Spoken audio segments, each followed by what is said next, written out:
I'm in the fast lane when the light turns green, and I built tough, I ain't nothing but grit, cause I made rugged blood, sweat, and spit. Yeah, like a horse I fly, better push yourself in for a bumpy ride. I like to play hard, but I work harder, and I weather the storm cause I'm built stronger. What is up, ladies and gentlemen? We are back. We are live. It is the Freight Coach Morning Show, the top morning show in transportation, coming to you guys every single weekday, 8:30 a.m. Pacific, 10:30 Central, to break down some industry headlines and, most importantly, provide some actual insight into what you can do with all of this information. If this is your first time tuning in, welcome. This is the real side of freight, ladies and gentlemen. And I say that every day because I only speak to transportation professionals on this show, as well as my twice-a-week long-form podcast, because I want to talk to the right individuals who have done what you're looking to do or who are currently doing what you're trying to achieve, so you can take all that information, apply it, utilize it, and see a meaningful difference in your business and your life. Normally, when I'm in the studio, you see that American flag behind me every single day because A, I'm living my American dream, and B, we're the greatest nation on earth, and that's why we fly it. And I messed up my own little intro there because I threw myself off looking at everything. But I got my man Mitch here with Ty. How's everything going, man? Doing great. Thank you so much for having me this morning. Really appreciate it. And by the way, you do have the American flag on your hat still. I do. So I never leave home without it. And as you guys can see, I do have a head of hair underneath your salon quality hair, as I always talk about. But we're here at day 2, Technovation, San Diego. Again, I'll say this, it's the greatest place to have a conference at. I think every single conference should be in San Diego. There's no doubt about it in my mind. San Diego is pretty great. The weather's great here. The beaches are nice. It's a pretty wonderful place to be. And I'm fortunate to live close by too. I just live about 50 miles north of here. Nice. So yeah, I'm doing all right. I'm living a good life. Dude, absolutely. So I want to talk about AI with you again. And, you know, when you were on my podcast, I mean, it was probably 5-6 weeks ago now at this point, you know, we were talking about it, and there's a lot of talk about AI here at Technovations. And, there really is. It's like every company who is here has an AI tool that they're putting out there. For sure. For those who are like me, who hear things and think they know what they mean, what actually is AI? I know it's artificial intelligence, but like, what is it actually there for? Yeah. So, you know, and your point is right. Like here at Technovations, and by the way, the TIA group that put this on here has done such a fabulous job of making a really great event that focuses on technology, and we're really proud to have been able to be part of it and join in. And so the conversations about AI have been prevalent here. Everybody's talking about it. Everybody's bringing it up. But like you said, what is it? And the answer is a lot, right? There's a lot of different things that AI is. But really what it needs to be is a tool that helps you do your job. Yes. You know, and if we get all techie and get a little on the geeky side. I want to get a little on the geeky side. All right, let's jump in. Yeah. I'll try to temper it. No, otherwise I get way too deep. I went to public school, so temper it. All right, so when we look at AI is kind of a broad term that is it means artificial intelligence, but it's a broad term that it encompasses a lot of different components. Now, the components that we most commonly look at and you hear about when we see AI is one of them called machine learning. Yeah. And what machine learning is machine learning's taking a large set of data and it's trying to come up with a path through that data. So, for example, it's a prediction. Whereas normally when you write code or do something, it's a yes, no is the answer. But what you can do with machine learning is I can take a set of data and say, it's 70% likely that this is what's going to happen. Yeah. And that's where we can get things like personal sentiment. Like, is Chris happy today? And the AI can listen to the tone of his voice and say, based on his tone, I can say with 40% accuracy that he didn't sleep enough last night. Yeah. I can say with 90% accuracy, I didn't. Yeah. But I'm not using machine learning for that. So that's machine learning. And machine learning is really prevalent to solve a lot of problems that we work with. The other key component is what we call natural language processing and the large language models. That's where we have ChatGPT. Yeah. The LLMs, large language models, are taking a huge amount of data, large language, and they're putting them together in a big list and associating them. So that's how something like ChatGPT can come up with answers for you when you ask it random questions, because it knows how to associate. Okay. And it's drawing lines of association and guessing what the right thing is to come back. And when you put billions of records together, the large language models end up being really good. So those two components are really what make up what we see as AI today and what we use for AI. So when you bring, did I get geeky enough? No, no, it was good. Too techie? It was good. And, I think a lot of people who hear that, and I like, the term guess comes up a lot, right? And it's just like, so for those people who are anti-tech, they're like, well, if you're saying that AI guesses, my guess is going to be just as good as that, right? So like, how do you really counteract a response like that, right? And again, because I talk about it, and we talked about it in the past, man, is I'm all about technology. I want to have the right tech in place to help maximize my team, right? Not replace anybody. And I know you guys have been very vocal, like, hey, this isn't designed to replace you. I want, what's your line though? So I love the line of the AI tools, they're not going to replace your job, but the people who can use them will. Mm-hmm. And I think the same thing applies to technology in general. Yeah. The people who can use technology well are going to replace the ones that don't. And that's why when we're working our way through the freight industry, when we're working our way through our daily jobs, we got to find ways to use technology in our workflows, in our day-to-day, to help us do our job better. Yeah. That's what matters. Whether it's AI, whether it's technology, whatever it might be, how does it help us do our job? So for the people out there that have been in transportation for, 15 years, 20 years, how do they leverage that tribal knowledge? Because again, like there's a big difference between the theory of what you might do in a situation and like the actual, like, no, I've been down this situation before. I know where this is going. We need to make it happen. Yeah. How do you leverage that, or how does that pair up? Yeah, you know what? That's a great point. And I think that's one of the things that you talk about, the guess. Yeah. And that AI is a guess. So if you're going to put ChatGPT up against a writer who writes every day for the Wall Street Journal, who's going to do better? I mean, the writer's probably going to do better because ChatGPT and all these other AI tools are built by people. Yeah, there's for sure. Human bias that goes into it. It's not perfect, but what it does is it gets you like 80% of the way there. It'll get you a long ways down that road. Okay. So that you're not having to start from zero and work your way up to all of these things.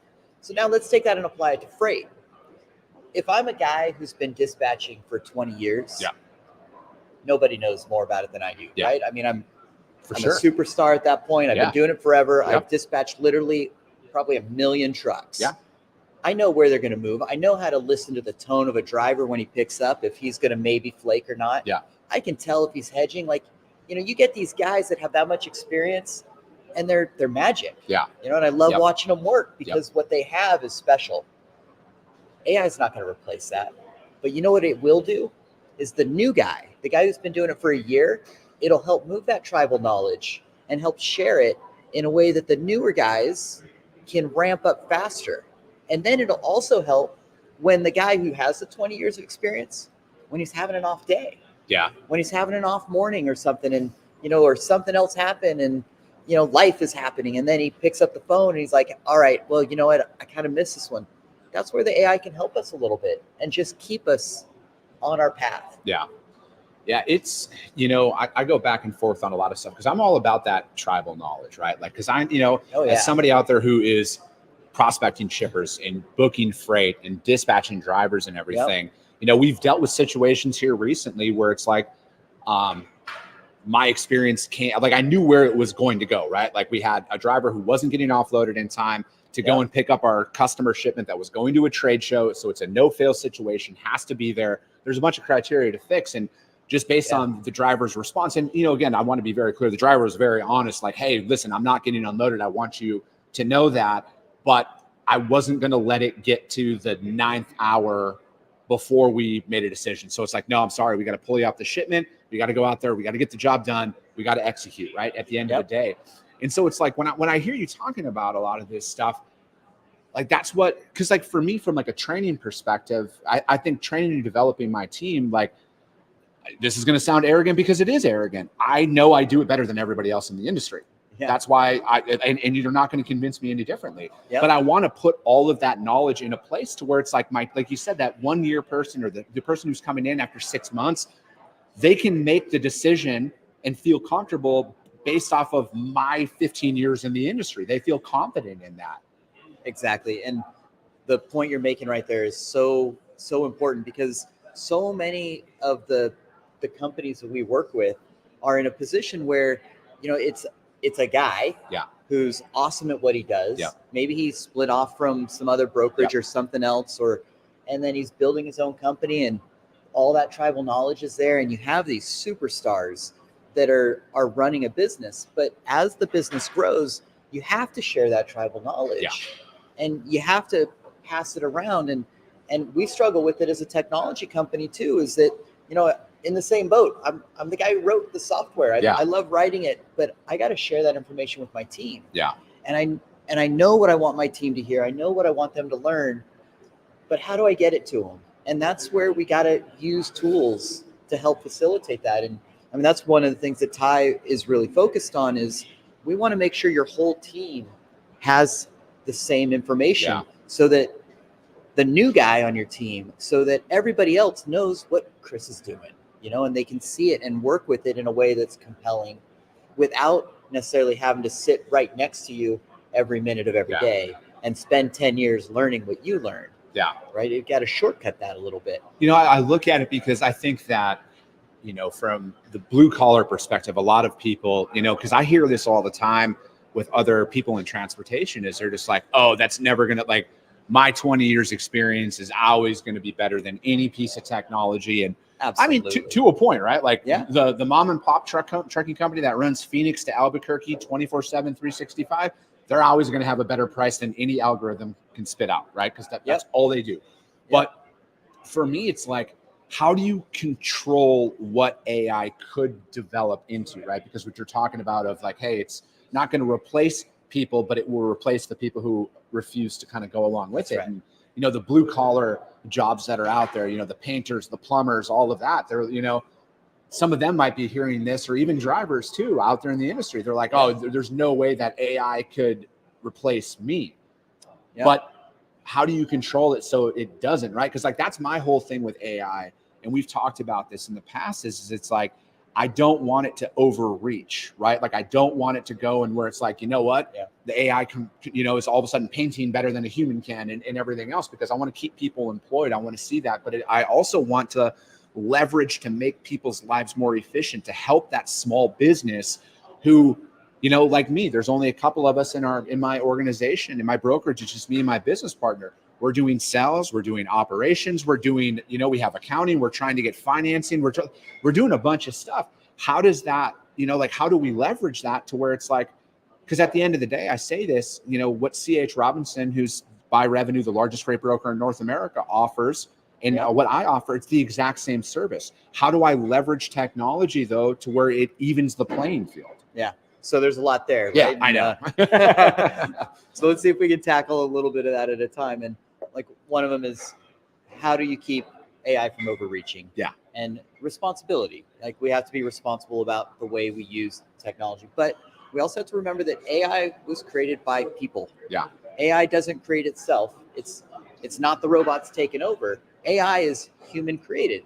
So we heard yesterday at the keynote here at Technovations that the example used was that they used ChatGPT or something similar to write some legal documents. Yeah. And it just made up fake cases as cited points. And that's because whoever built that AI tool, the human, made a mistake. Yeah. And didn't account for that type of a thing. And that's still going to happen. And so we have to be responsible as technology providers. We have to be responsible as technology users. Yeah. And think about what is the right way to do it, and what do we want this to accomplish. And in my opinion, the best AI that's being used is AI that's helping you accomplish your job. Like for example, autonomous trucks have been a hot topic too, right? Like, we want autonomous trucks, and then we'll no longer have truck drivers. Like, that's a pretty long ways down the road if it ever happens. Right. But what we do have is brake assist, lane assist, some of these tools that help the driver drive more safely. Yeah. And can you make an argument against that? Like, I mean, can I drive and stay in my lane just fine? Absolutely. But do I like having a little bit of extra help just in case? Yeah. I like what you're saying there, because it's like, from my perspective, and I'm sure any driver who listens to this is, I mean, how many times are they in traffic getting cut off, and on one side they're looking over here, and then somebody else comes in from another lane, blind side, situation, and then the braking could come in. And Absolutely. so it's like when you're bringing that up, though, man, it's a bad marketing ploy out there by a lot of AI companies, because that's what they should be talking about is, hey, we're here to keep your drivers safe, right? Like we're here to, with automatic braking and driver assist and everything else. But they've taken the complete polar opposite approach of like, hey, we're going to go completely driverless. Like humans make mistakes, and it's like, no, technology makes mistakes as well, right? Like we got to call a spade out there.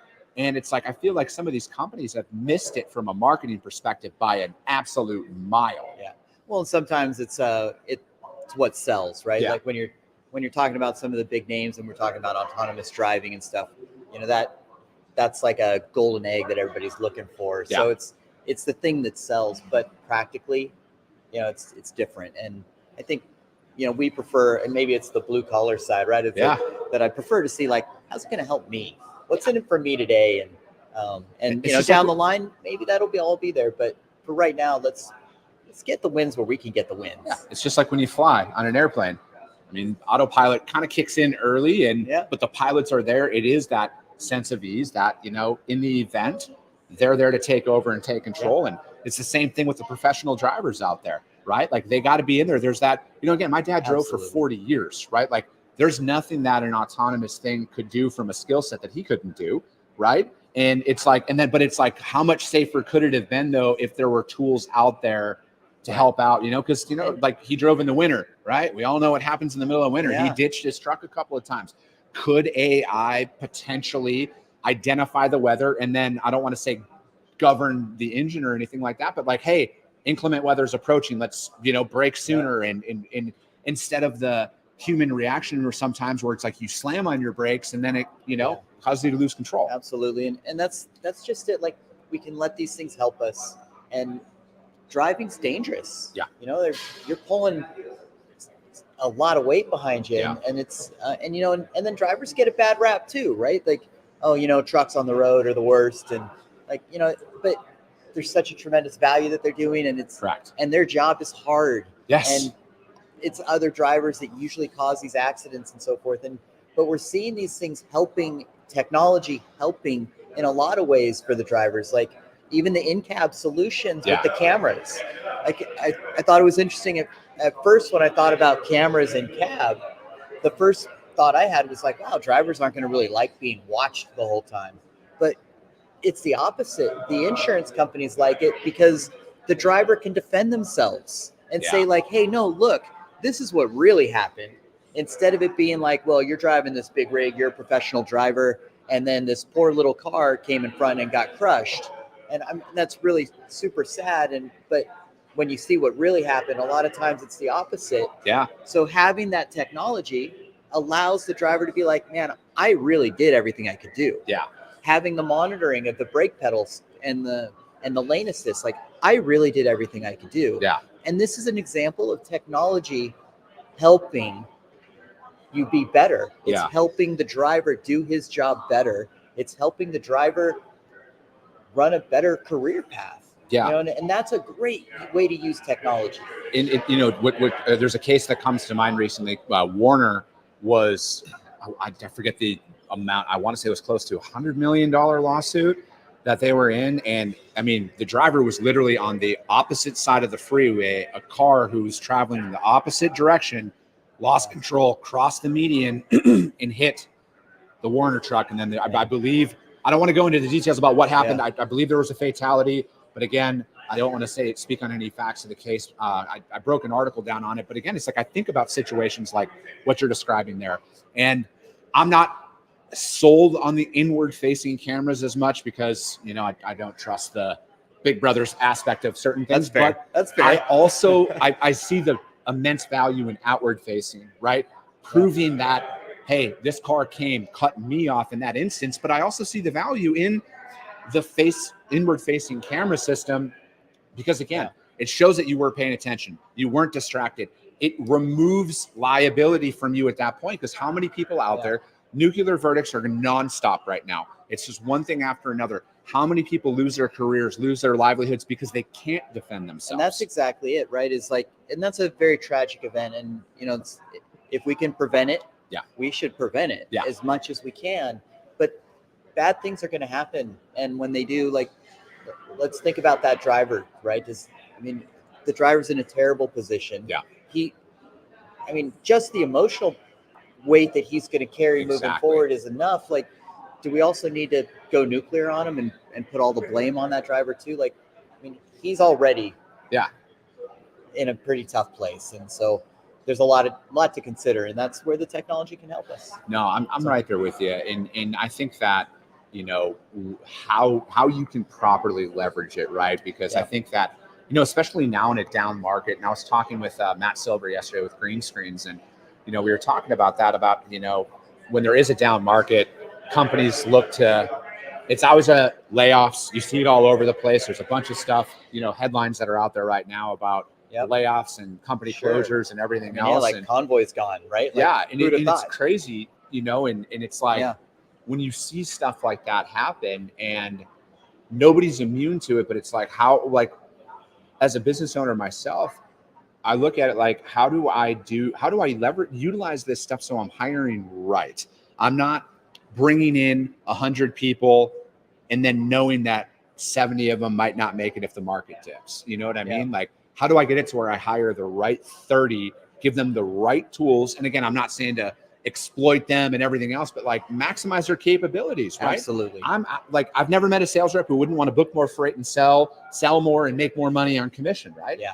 And I think like that's where a lot of it has to come in is it's like, I'm always about this. I want technology, but I never wanted to remove the human element. Like me and you, the conversation we're having right now, the conversations I have with my shippers out there, when I go on site, I check out their operation, I get to feel the vibe. You can never automate that. And we shouldn't try. Yeah, no, I'm right there with you. But so, like, your point is very much all about, like, what are we trying to accomplish, right? And we say that we're going to invest in our company. We want to grow our business. Like, these are things that are easy to say, and they're good things. Like, and we love hearing it. But when you invest in your company, there's a couple ways you can invest. One, you can invest in a nice office. Yeah. Like, this is an investment, and it helps your business. You invest in your people. Now, this is where we love it, right? Let's train our people. Let's hire good people. Yeah. Let's make sure they know how to do their job well. But we should also invest in technology.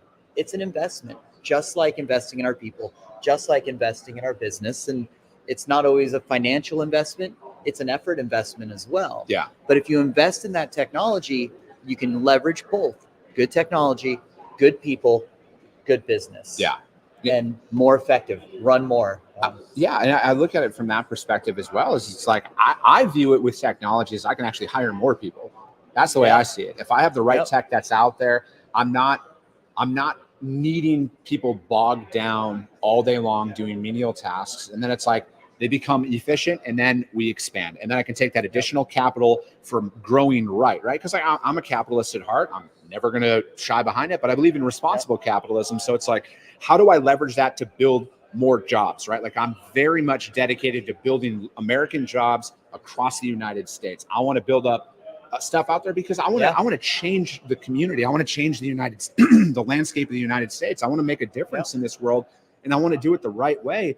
And I want people to be proud of working for that company and knowing that, like, we've invested in them, right? And I think that, again, from like a leadership perspective, I don't have it all figured out, right? Like, I'm learning as I go. That's for sure. But it's like, I always want the message to be that tech is here to elevate you. It's not here to handicap you. It's not here to replace you. It's here to elevate your capabilities, to bring that confidence level up too, right? To minimize, it doesn't remove bad days, but to minimize those bad days, right? Because mistakes sting. We've all made them. And some people, you got to get over that shit, but it's not easy to get over it sometimes. And I think when you can leverage tech out there, maybe you can minimize that a little bit more. Yeah. I mean, we've all had bumps in our career. And if you haven't had a bump or so in your career, you're not working hard enough. Good luck. I've had my fair share. But the point you're making is really interesting. And I'll share a story with you about one of our customers. I've been a customer for a long time. I've known these guys forever. And they've been using RTMS at TIE, but just not that well. And so I had him invited him to an event where he got to see some of our technology partners and some of the things we're doing today.